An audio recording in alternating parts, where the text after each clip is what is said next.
शेतकरी मित्रांनो, आज म्हणजे माझ्या गावात खुडूस तालुका माळशिरस जिल्हा सोलापूर या ठिकाणी आपण काय केलंय तर 50 मीटर क्यूबचा प्लॅस्टिक प्लस फायबर कोटिंगचा फिल्टरचं इन्स्टॉलेशन या ठिकाणी केलंय.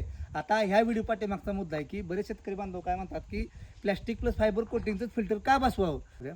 हा बघू शकता लोखंडी फिल्टर आहे. हा आपण 2013 रोजी बसवलाय. तर 2013 पासून ते आज 2026 म्हणजे 25 म्हणजे जवळपास 12-13 वर्ष त्या फिल्टरला झालेले आहेत आणि ऑलरेडी हा व्यवस्थितरित्या चालला. पण काय होतं कालांतरानं रस्टिंग होतं अशा पद्धतीनं. आता या ठिकाणी बघू शकता टोटल फिल्टर जो आहे तो गंजलेला आहे आणि त्यामधून सगळं पाणी जे आहे ते टोटल येतंय. तर आता काय होतं प्लॅस्टिक प्लस फायबर कोटिंगच का टाकायचं तर नवीन ॲडव्हान्स टेक्नॉलॉजी आता यामध्ये HDPEचं कोटिंग इंटेरियर आतमधून आहे आणि बाहेरून प्लॅस्टिक प्लस फायबर कोटिंगचं कोटिंग आहे. आता ह्या व्हिडिओ पाठीमागचा दुसरा एक मुद्दा.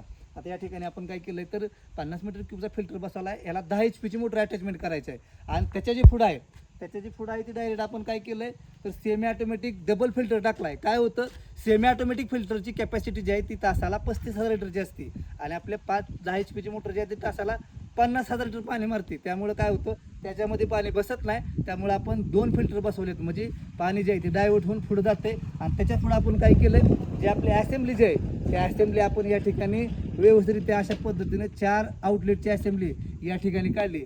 तर शेतकरी बांधवांनो तुम्ही फिल्ट्रेशन सिस्टीम करत असताना काय गोष्टी व्यवस्थितरित्या काळजीपूर्वक करा जेणेकरून पुढे जाऊन भविष्यात जो आहे तो त्रास होणार नाही.